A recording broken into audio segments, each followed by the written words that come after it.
यह lovely summer day है Croatia में और बेथ अभी देश में उसके सबसे अच्छे दोस्त के साथ वीकेंड का एक दिन बिताने के लिए आई है। उसका टैक्सी ड्राइवर जैन काइंड और चैटी है जिसकी बेथ सराहना करती है, इसलिए वह उसका कार्ड एक्सेप्ट करती है जब वह उस पर अपार्टमेंट में छोड़ता है जिसमें वह रहेगी। उसकी सहेली कैट वही है जिसने पूरे ऑर्गेनाइज किया है इस ट्रिप को और वह हर चीज़ के लिए पे कर रही है उसके एक्स जे के क्रेडिट कार्ड के साथ। इसके लिए उसे धन्यवाद देने के लिए बेथ ने उसे काले रंग का हार गिफ्ट में दिया जिसमें कुछ ढीले मोती भी थे। बाद में शाम को बाहर जाने से पहले बेथ ने अपने पति रॉब और अपने बच्चे एस्टर के साथ वीडियो चैट की जो केट की पोती भी है। रॉब लड़कियों की एक फन नाइट की विश करता है और बाहर निकलते समय वे मकान मालिक सेबेस्टियन से टकरा जाते हैं जो सुनिश्चित करता है कि वे ठीक से रह रहे हैं। जब वे इस रेस्टोरेंट में जाते हैं तो केट जानबूझकर सबसे महंगी डिशेस मंगाती है ऑन पर्पस टू स्क्वीज जे ड्राई। बेथ एक पूरी दोस्त की तरह महसूस करती है क्योंकि वह उसके तलाक के दौरान केट के साथ नहीं हो सकती थी, लेकिन केट समझाती है कि उसके रास्ते में एक बच्चा है और वह बेथ से पूछती है कि उसकी शादी कैसी चल रही है। बेथ कहना चाहती है कि वे ठीक रह रहे हैं, लेकिन एक्चुअल में उसकी शादी में रुकावट आ रही है और वह श्योर नहीं है अबाउट इट कि क्या किया जाए। हालांकि वह सोचती है कि तलाक लेने के लिए केट की सलाह बहुत ज़्यादा है। जब वे डिनर कर चुके होते हैं तो क्रेडिट कार्ड रिजेक्ट कर दिया जाता है और केट फ़ोन पर आती है इसके बारे में जैसे बहस करने के लिए। बेथ के हम्बल वॉलेट के लिए बिल बहुत ज़्यादा है, लेकिन केट इसके लिए पेमेंट करना एक्सेप्ट करती है। बाद में वे क्लब में जाते हैं। बेथ जान का उनके ड्राइवर बनने के लिए बुलाती है। जब वे पहुंच जाते हैं तो केट को अपना मेकअप फिर से करने के लिए कुछ टाइम चाहिए होता है, इसलिए बेथ जैन के साथ बातचीत करने का मौका लेती है और उससे उसके विदेशियों के रूप में एक्सपीरियंसेस के बारे में पूछती है। जैन एक इमाइग्रेंट है साइरिया से और बेथ लंदन में रहने वाली एक अमेरिकी है। केट के तैयार होने के बाद लड़कियां क्लब में एंटर करती हैं और केट फिर से सब कुछ के लिए पे करती है। हालांकि बेथ अभी भी पानी चुनने का फैसला करती है।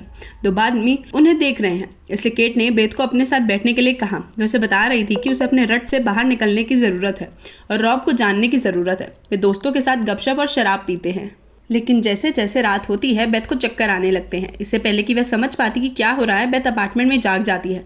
उसे याद नहीं रहता कि कल रात जो कुछ भी हुआ। उल्टी करने के बाद वह केट की तलाश करती है, लेकिन वह कहीं नहीं मिलती। हालांकि एक फन नाइट की सबूत है शराब की खुली बोलते, खुले गिलास, रिमूव्ड क्लोथ और प्रोटेक्शन और जकूजी अभी भी चालू है। एक तौलियों के नीचे उसे एक टूटा हुआ कांच और खून की कुछ बूंदें भी मिली। बेथ पूरी सुबह केट से उसके फ़ोन पर कांटेक्ट करने की कोशिश करती है, लेकिन कोई फ़ायदा नहीं हुआ। दोपहर तक वह रॉब को अपनी चिंताओं को शेयर करने के लिए बुलाती है, लेकिन रॉब उसे बताता है कि केट शायद बाहर है। उसे पूछता है कि क्या उनकी कोई आर्ग्यूमेंट हुई थी। बेथ का कहना है कि उन्होंने ऐसा नहीं किया, हालांकि उसे इसके बारे में कुछ याद नहीं है। बाद में वह सेबेस्टियन को देखने जाती है, लेकिन उसने कैट को आज भी नहीं देखा। हालांकि वह उसे याद दिलाता है कि पार्टीज अलाउड नहीं है, इसलिए उन्हें एक्स्ट्रा चार्ज लेना होगा। कल रात आए दो मेन के लिए। यह बेथ के लिए पुलिस के पास जाने के लिए काफ़ी है, लेकिन ऑफिसर पेविक उसे सीरियसली नहीं लेते और उन लड़कियों के बारे में जजमेंटल हैं जो बहुत ज़्यादा पार्टी करती हैं और शराब पीती हैं। उनके सुपीरियर कोवेक उन पर जांच करने की कोशिश करते हैं, लेकिन पाविक ने क्लेम किया कि वह इससे निपट सकते हैं। पेविक बताते हैं कि 24 घंटे बीतने तक रिपोर्ट दर्ज नहीं की जा सकती, इसलिए बेथ ने फैसला किया कि वो अपने दम पर इसे जारी रखेगी और जेन को कॉल करती है, जो उसे यह याद रखने में मदद करता है कि वे किस क्लब में गए थे। क्लब में बारटेंडर दिखावा करते हैं कि उसे लड़कियों का याद नहीं है, लेकिन एक बार में ना बताने पर जेन एग्रेसिवली क्रोएशियन में बुलाती है। फिर वह यह सच कहता है जिन दो मैन के साथ लड़कियां हैंग आउट कर रही थी वे एक्टर्स थे जो इस बारे में बहुत आते हैं टूरिस्ट को बाहर पकड़ने के लिए। बेथ गुस्सा करती है कि केट ने उन्हें काम पर रखा क्योंकि वह बेथ को बाहर निकालने के लिए जोर देकर कहती थी। शाम को बेथ ने रॉब को फिर से फ़ोन किया जो कहता है कि केट बेथ को लोगों के लिए साबात जानने के लिए डिच कर रही है। उसका टिपिकल बिहेवियर है और चिंता नहीं करनी चाहिए। बेथ को अभी भी यकीन है कि केट को कुछ हुआ है क्योंकि उसने अभी तक एक भी मैसेज का आंसर नहीं दिया है, इसलिए वह अपने पति को इन्फॉर्म करती है कि अपनी फ़्लाइट कैंसिल कर रही है और घर नहीं जा रही है। प्लान के अकॉर्डिंग अगले दिन केट के आने तक। अगली सुबह बेथ ने एस्कॉर्ट्स को खोजने के लिए बारटेंडर द्वारा दिए गए नामों का यूज़ किया ताकि वो सोशल मीडिया पर और जैन से उनके साथ मीटिंग अरेंज करने में मदद मांगती है। एक कैफ़े में एस्कॉर्ट्स की वेट करते हुए बेथ बताती है कि वह कैसे केट और फिर रॉब से मिली उसके थ्रू, और जैन उसे पत्नी के बारे में बताता है जिसने उसने वॉर में खो दिया था। जब एस्कॉर्ट्स एंड में आते हैं तो वे बेथ का चेहरा देखते ही भाग जाते हैं, इसलिए जैन तब तक वह को पकड़ नहीं लेता तब तक उनका पीछा करता है और उसे तब तक धमकाता है जब तक कि वे कबूल नहीं कर लेते कि क्या हुआ। यह पता चला है कि एस्कॉर्ट्स अपार्टमेंट में सिर्फ 3 बजे तक रुके थे और जैसे केट डिस्ट्रैक्ट होती है उन्होंने उसका बैग चुरा लिया और फरार हो गए। वह यह भी कसम खाता है कि उन्होंने लड़कियों की ड्रिंक में कुछ भी नहीं डाला क्योंकि उन्हें उसकी ज़रूरत नहीं थी। वे पेमेंट पाने वाले प्रोफेशनल्स हैं। बैग गिरवी रखे होता है और वह आदमी उन्हें दुकान का पता देता है। बेथ को बैग और फ़ोन वापस मिल जाता है, लेकिन वह अभी भी सोचती है कि स्कॉट्स ने कुछ उनकी ड्रिंक में डाला था क्योंकि वह कभी भी नशे में नहीं आती थी और उसके पास सिर्फ पानी था।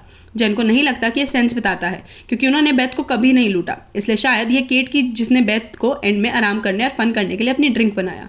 अब जब एक दिन बीत चुका है तो बेथ वापस पुलिस के पास जाती है, जिनसे वादा करती है कि वह उसे जिक्र नहीं करेगी और उसका नाम तक नहीं लेगी ताकि वह अपना वीजा खो ना दे। इस बार एक कोविक ने बेथ की रिपोर्ट दर्ज की और पेविक को अपने नाम नहीं करने के लिए डांटा। वह भी उसे दूर भेजता है जब वह बेथ की कहानी पर जजमेंटल थिंक करता रहता है। बेथ उन्होंने फ़ोन के बारे में नहीं बताती, लेकिन मैं उन्हें बैग और स्कोच के नाम देती है। कोविक सोचता है कि क्या बेथ पर हमला किया जा सकता है, इसलिए उसकी गवाही लेने के बाद उसे हॉस्पिटल में ले गया गया कुछ टेस्ट चलाने के लिए। बाद में बेथ ने जो फ़ोन किया, जो रॉब की तरह सोचता है कि यह केट है, जस्ट बीइंग हर ड्रामेटिक सेल्फ, वह उसे बात करने से भी रिफ्यूज़ करता है क्योंकि सभी बातें सिर्फ लॉयर के थ्रू की जा सकती हैं और वह क्रेडिट कार्ड के बारे में कुछ नहीं जानता। फिर बेथ अपार्टमेंट में लौटती है और वहाँ सेबेस्टियन ने अपना सामान पैक करते हुए पाती है क्योंकि चेकआउट का समय बीत चुका है। जब बेथ ने मेंशन किया कि वे अभी भी देश नहीं छोड़ रहे हैं, सेबेस्टियन उसे डाउनस्टेयर सस्ते रूम दे देता है। एक बार जब वह शांत हो जाती है तो वह केट को अपना फ़ोन चार्ज करना छोड़ देती है और झपकी लेती है। जब तक वह जागती है तब तक वह केट के फ़ोन को यूज़ करने की कोशिश कर सकती है, लेकिन दुख की बात है कि इसके लिए उसे फेस आईडी अनलॉक करने की ज़रूरत है। सेबेस्टियन बेथ को देखने आता है और उसे पूछता है कि क्या वह एक साथ डिनर करना चाहती है, लेकिन वह मुड़ जाती है, उसे नीचे गिरा देती है और इसके बजाय जैन को फ़ोन करती है। जब वे एक रेस्टोरेंट के लिए निकलने वाले होते हैं तो बेथ रॉब से सरप्राइज्ड होती है जिसने फ्लाइट का फैसला किया, क्योंकि यह सिर्फ 2 घंटे की जर्नी है और एस्टर को रात के लिए दाई के पास छोड़ दिया है। जानों ने अपनी प्राइवेसी के लिए छोड़ देता है और एक जेलस रॉब बेथ को डांटते हुए एक सीन बनाता है एक रैंडम टैक्सी ड्राइवर पर भरोसा करने के लिए। यह बेथ को परेशान करता है जो रोना शुरू कर देती है, इसलिए रॉब माफ़ी मांगता है और पूरी कहानी सुनते समय उसे दिलासा देता है कि क्या हुआ। बुरी खबर लाने वाली पुलिस के एक कॉल से उनकी बातचीत अचानक इंटरप्ट हो जाती है। उन्होंने केट को डेड पाया है। केट के शरीर की पहचान करने के लिए रॉब के साथ जाती है और देखती है कि केट डूब गई है, लेकिन उन्हें यह जानने की ज़रूरत है कि यह एक दुर्घटना थी या हत्या। यह तय करने से पहले ऑटोप्सी करनी होगी। अगली सुबह रॉब को केट के लिए अच्छा नहीं होने के लिए बुरा लगता है क्योंकि उसने उसे परेशान पाया। वह यह भी सोचता है कि क्या उसे ज़्यादा समय तक रहना चाहिए, लेकिन बेथ उसे वापस लंदन जाने के लिए कहती है अपनी बेटी की देखभाल करने के लिए, जब तक वह यहाँ काम पूरा नहीं कर लेती। बाद में पेविक उसे उठाता है और कंफर्म करता है कि केट की हत्या कर दी गई थी। हालांकि शरीर की सिचुएशन के कारण वह यह नहीं बता सकते कि क्या हुआ। उस पर हमला भी किया गया था और फैक्ट यह है कि उसने अपनी डेथ से पहले कई मैन के साथ बिजी थी। बेथ केट को लास्ट टाइम अलविदा कहने के लिए फिर से उसे देखने की रिक्वेस्ट करती है और जब पेविक उसे प्राइवेट मूवमेंट देता है वह फ़ोन निकालती है और उसे अनलॉक करने के लिए अपने फ्रेंड के डेड चेहरे का यूज़ करती है। बाद में वह केट के मैसेजेस को देखने के लिए बाथरूम की ज़रूरत का नाटक करती है। बेथ के मिस्ड कॉल्स है, हैंडीमैन के रूप में एक नंबर सेव्ड है, इसलिए बेथ कॉल करती है, यह सिर्फ रॉब के वॉइसमेल्स को खोजने के लिए। वह फ़ोन रखती है और अपनी चिंताओं को कंफर्म करने के लिए टेक्स्ट मैसेजेस की जांच करती है। केट और रॉब का अफेयर चल रहा है। हालांकि केट के आखिरी मैसेजेस क्यूरियस है। सबसे पहले वह रॉब से बेथ को डंप करने के लिए कहती है, लेकिन फिर से वह उसे टैक्सिंग बंद करने के लिए कहती है। पेविक बेथ को पुलिस स्टेशन ले जाता है जहां केविक जांच के रिजल्ट्स शेयर करता है। उन्होंने बेथ और केट दोनों के ब्लड में इलीगल सब्सटेंसेस के निशान पाए हैं। उन्होंने भी एस्कॉट से पूछताछ की। उन्होंने अपने काम में उन सब्सटेंसेस का यूज़ करने से मना किया और उनके पास उस समय के लिए ठोस बहाना था। हत्यारे के बारे में बेथ के अपार्टमेंट में एक टैक्सी ड्राइवर ने उन्हें बताया। क्लब के लोगों ने कहा कि उन्होंने बेथ और केट को बहस करते हुए देखा, लेकिन बेथ ने इसे रिफ्यूज़ किया, भले ही वह पूरी तरह श्योर नहीं है। पुलिस को बेथ पर शक होने लगा, इसलिए जब पेविक उसे वापस ले जाता है तो वह बेथ का पासपोर्ट ले जाता है और सेबेस्टियन को अपना कार्ड छोड़ देता है। कुछ समय बाद बेथ ने जो फ़ोन किया, जो स्वीकार करता है कि वह इस बॉन्ड के बारे में जानता था और उसने कुछ नहीं कहा क्योंकि बेथ को बच्चा हो रहा था। हालांकि अफेयर कुछ महीने पहले ही शुरू हुआ था और जय ने बेथ को याद दिलाया कि रॉब से पहले उसने और केट ने एक साथ एक और ड्रंक नाइट बिताई थी। खुद को डिस्ट्रैक्ट करने के लिए बेथ ने जैन के साथ डिनर किया और एक नया प्रिंसिपल शेयर किया। शायद केट ने उसके ड्रिंक में कुछ मिला दिया ताकि उसका अफेयर हो और रॉब उसे छोड़ दे। जब वह अपार्टमेंट में लौटती है तो रॉब बेथ को उसकी जांच करने के लिए बुलाता है और बेथ कबूल करती है कि वह अफेयर के बारे में जानती है। रॉब माफ़ी मांगने की कोशिश करता है, यह कहते हुए कि उसका कोई मतलब नहीं था, लेकिन बेथ उस पर चिल्लाती रहती है क्योंकि पुलिस को लगता है कि उसने केट को मार डाला और अगर पुलिस को मामले के बारे में पता चलता है तो वह मान लेंगे कि यह उसका मकसद था। अगले दिन केट की हत्या के बाद बेथ को गिरफ्तार कर लिया गया। पुलिस के पास जैन के उसके साथ डिनर करने की तस्वीरें हैं जो जाहिर तौर पर ह्यूमन ट्रैफिकिंग में एक गैंग का हिस्सा है। उन्हें लगता है कि बेथ ने उसे काट के मारने के लिए काम पर रखा था क्योंकि रॉब के उसका साथ बॉन्ड था और वे जे से भी बात करके बांधने में। खुद को एक कोने में पाकर बेथ एक वकील की मांग करती है जो बताता है कि उन्होंने फीस नहीं ली उसने अभी तक, क्योंकि उनके पास इनफ सबूत नहीं है और वे उम्मीद कर रहे थे कि वह टूट जाएगी। बेथ अपने अपार्टमेंट में लौटती है और जैन को वहीं पाती है जो अंदर आ गया क्योंकि सेबेस्टियन ने उसे जाने दिया। जैन से भी पूछताछ की गई लेकिन उन्होंने उसे जाने देने पड़ा क्योंकि वह हत्या के सामने काम कर रहा था और टैक्सी ऐप सब कुछ ट्रैक करती है। ही ऑल्सो एक्सप्लेन्स कि ओनली कनेक्शन जो उसका गैंग के साथ था वो था receiving the help of a smuggling ring जो रेफ्यूजीज को आउट ऑफ द कंट्री ले जाते हैं। उन्हें विश्वास दिलाते हैं but he doesn't work with them. उसके जाने के बाद बेथ शॉक्ड होती है कि पुलिस को कैसे मामले के बारे में पता चला और वह याद करती है पेविक ने सेबेस्टियन को अपना कार्ड दिया।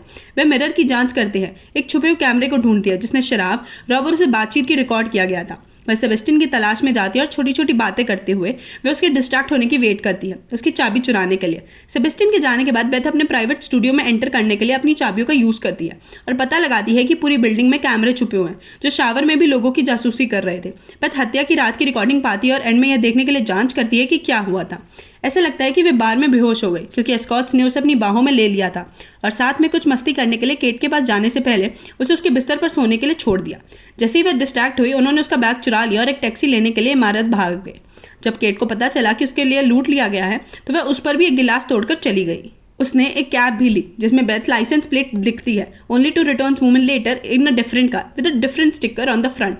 उस समय सेबेस्टियन अपनी चाबियों की तलाश में वापस आता है। बेथ उसे दरवाजे से मारती है और भागने की कोशिश करती है क्योंकि वह बताता है कि वे क्रीप नहीं है, वे कैमरा सुरक्षा के लिए है क्योंकि लोग किराए पर लेते समय टेरिबल काम करते हैं। वह उस पर विश्वास नहीं करती क्योंकि उसने पुलिस के साथ काफ़ी कुछ शेयर नहीं किया, जिससे सेबेस्टियन को परेशानी हुई और उसका फ़ोन निकालकर उसने वीडियो को हटाना शुरू कर दिया ताकि उन्हें सबूत के तौर पर यूज़ ना किया जा सके। बेथ उसे रोकने की कोशिश करती है, स्ट्रगल भी। वह गलती से सेबेस्टियन को धक्का देती है और उसका सिर मेज पे हिट हो जाता है। हालांकि वह अभी भी जीवित है। इस तरह से बेथ अपनी चाबी लेती है और इमारत से पहले भाग जाती है। वह ठीक हो सकता है। जेन उसका वेट कर रहा है और उसे टैक्सी कंपनी में ले जाता है जहां वे मालिक को ढूंढते हैं जो लाइसेंस प्लेट बेथ ने लिखा था उसके यूज करके। आदमी बताते हैं कि केट ने उसे थोड़ी देर के लिए स्कॉच को पालन करने के लिए कहा, फिर वे बाहर निकली पुलिस स्टेशन में। बेथ को यह समझ नहीं आता क्योंकि जब पुलिस को उसके बैग की चोरी की रिपोर्ट नहीं थी और याद है कि पेविक ने उसकी रात पनी रिपोर्ट भी दर्ज नहीं की थी। इस बीच उसका चेहरा टीवी पर एक वांटेड पर्सन की तरह दिखाया जाता है, इसलिए कंपनी रिसेप्शनिस्ट पुलिस को बुलाते हैं। पुलिस आती है और बेथ पेविक की कार पर क्यूरियस स्टिकर को नोटिस करते हैं।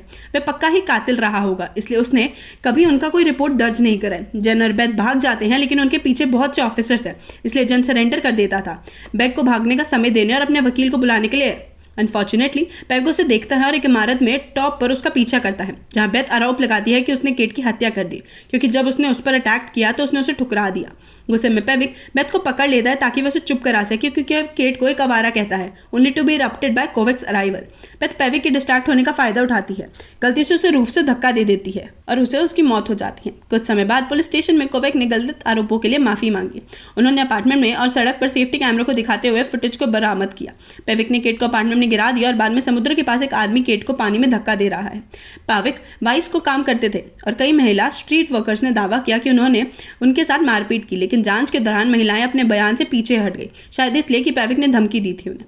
चूंकि उसे नकली नहीं जिया जा सकता इसलिए उसे टूरिस्ट डिवीजन में ट्रांसफर कर दिया गया। उन्होंने स्कॉट्स के अपार्टमेंट को भी तलाश लिया और इलीगल सब्सटेंस पाए क्योंकि पता चला कि यह सच है कि उन्होंने महिलाओं को लूटने के लिए नशा किया। बेथ को निर्दोष घोषित किया जाता है और जब वह इमारत छोड़ती है तो वह जेन को उसकी मदद के लिए धन्यवाद देने के लिए उसे गले लगाती है। एक बार जब वह लंदन लौट आती है तो बेथ टेक्स्ट मैसेजेस के थ्रू जैन के कॉन्टैक्ट में रहती है। वह रॉब के साथ भी बॉन्ड तोड़ लेती है और वे अपनी बेटी की देखभाल करते हैं। एक दोपहर रॉब की जगह पर एस्टर को छोड़ने पर उसे उसको फिर से नीचे करना पड़ता है जब वह सुलह करने के लिए कहता है। उसे अपनी कार की चाबी की भी जरूरत है और रॉब उसे अपनी जैकेट की जांच करने के लिए कहता है। जब ऐसा करती है तो उसमें जेब में एक बड़ा सरप्राइज उसका वेट कर रहा होता है। यह नेकलेस में से एक मन का है जो उसने केट को गिफ्ट दिया था।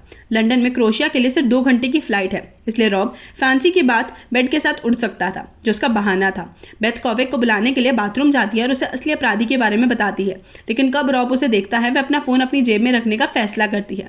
तब वह बीट के साथ रॉब को दिलासा देती है, यह कबूल करते हुए कि वह एक्चुअल में क्रोएशिया के लिए उड़ान भरी थी, लेकिन वह कसम खाता है कि केट की मौत एक दुर्घटना थी। वह यह भी कहता है कि केट ने उसके लिए अपना प्यार कबूल किया था जब एक्चुअल में वह और केट ही एक साथ थे और इसका पछतावा हुआ। रॉब उसके साथ उनकी इकलौती रात से ही उसका पीछा कर रहा था और ज़्यादा की मांग कर रहा था, लेकिन केट उसे ठुकराती है। जब उसने फैसला किया कि वह बेथ को सच बताएगी तो रॉब को गुस्सा आया और उसने उसे मारा, जिसने धक्का दे दिया पानी में। रॉब बेथ से विनती करता है कि वह पुलिस को ना बताए क्योंकि मामला बंद हो चुका है, लेकिन अब बहुत देर हो चुकी है। बेथ इस पूरे टाइम कोवेक के साथ लाइन पर थी और उसने सब कुछ सुना। गुस्से में रॉब उसे फ़ोन लेने की कोशिश करता है, लेकिन बेथ उसे मारती है और दौड़ते हुए एस्टर को पकड़ लेती है और अपनी बेटी के साथ भाग जाती है, जबकि पुलिस रॉब को गिरफ्तार करने के लिए पहुंचती है। ऐसी और वीडियोस के लिए हमारे चैनल को सब्सक्राइब करें, वीडियोस को लाइक करें और नोटिफिकेशंस को ऑन करें। वीडियो देखने के लिए शुक्रिया।